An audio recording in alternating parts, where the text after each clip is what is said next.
Guys, ito yung tinatawag na power station.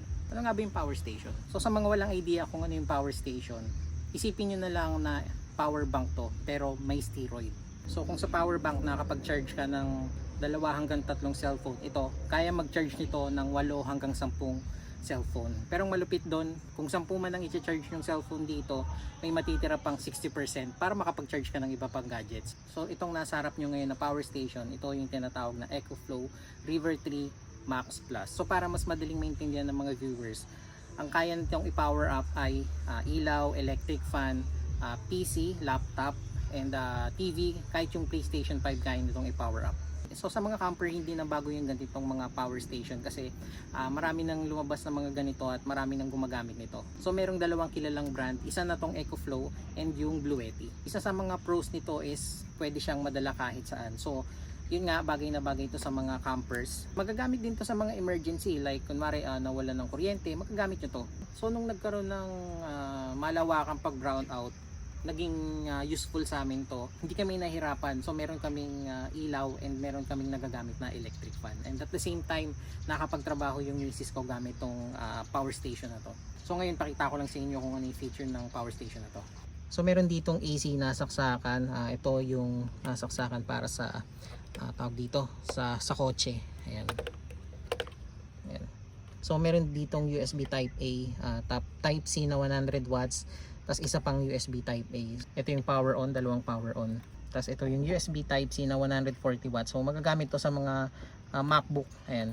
So itong EcoFlow River 3 Max Plus, meron na siyang extrang battery kaya tinawag siyang Plus. So kapag bumili ka ng EcoFlow River 3 Max, ito lang yung mabibili mo. Tapos pagdating dito sa likod, ayan, nandito yung hawakan niya.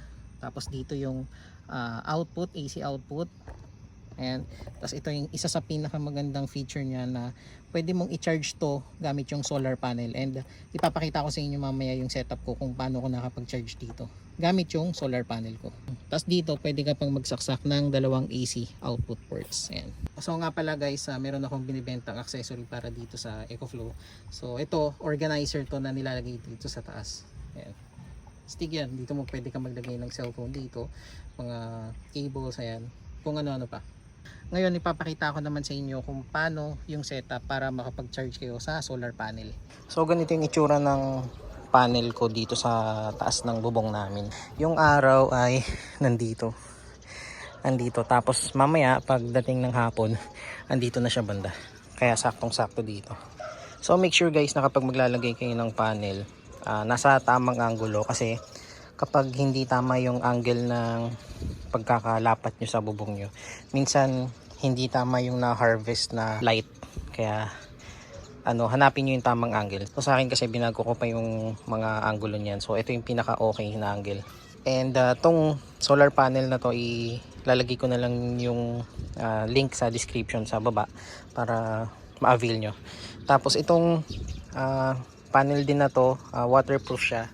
So ayan, umulan kaninang madaling araw, medyo basa pa siya. Ayan, punasan natin. Yung mga solar panel kasi kapag nagkakaroon ng dumi, medyo nagle-less yung na-harvest niyang light. So kailangan pinupuna siya from time to time, siguro weekly ganun, para hindi nagkakaroon ng dumi sa ibabaw.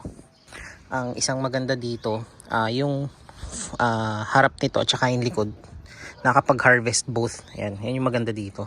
Pero hindi ko pa na-check kung nag-harvest ba talaga yung likod nito. Hindi pa ako sure. Siguro next time na video, pakita ko sa inyo kung nakapag-harvest talaga. So ayan.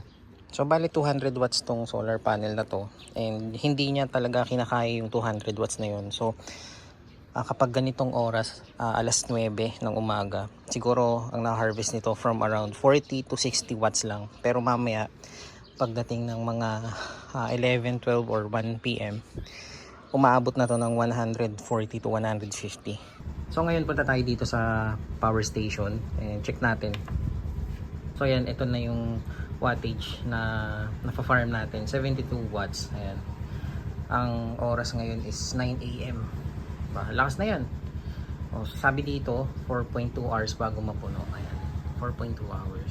So itong cable na to, ang tawag dito is MC42 XT60i. So make sure na may i yung dulo, yung XT60i, kasi ibig sabihin nun intelligent yung itong saksakan na to, which is magsasabi na solar panel siya. Ayan. And kung makakahanap kayo ng mas mahabang cable, mas maganda, kasi ito ang nangyayari dito, nilalabas ko pa yung yung power station para lang makapag-charge. So ayan, habang pataas ng pataas yung araw, tataas din yung wattage. Ayan. Diba? So itong 4.1 hours na yan, magbabago pa yan. So ayan, 10 AM na, 101 watts. Ayan. Mas tumataas yung watts, mas bumababa yung oras ng pag-charge. So ngayon guys, i-demo ko na sa inyo na kaya nitong mag-power up ng PlayStation and ng portable monitor. So ayan, nakasaksak na yung USB papunta sa portable monitor and yung PlayStation 5 Slim dito sa likod. So ngayon naka-turn on na siya. Ayan, walang hocus-pocus dyan. Ito yung cable ng PS5 and ito yung sa USB para sa portable monitor. So ayan. Ayan, nabawasan na siya ng 3%. So ito, gumagalaw-galaw to. Ayan. Depende sa power na kinukonsume ng PS5 kasi medyo malakas ang PS5 eh. So ayan.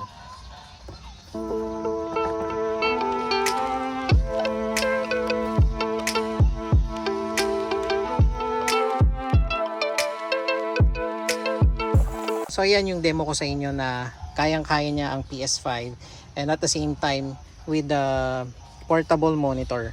By the way guys, kayang-kaya din nito yung mga monitor na ginagamit sa PC. Kayang-kaya to ng EcoFlow River 3 Max Plus. So yun guys, kung interesado kayong bumili ng power station, ilalagay ko yung link sa baba, pati yung panel and yung cable na binili ko na dinemo ko kanina, lalagay ko na lang sa comment section kung saan nyo siya mabibili. So yun lang naman, gagawa na lang ako ng bukod na video para mai-explain ko ng maayos sa inyo kung ano pa yung iba't ibang pros and cons nitong EcoFlow River 3 na power station. So yun lang guys, paalam.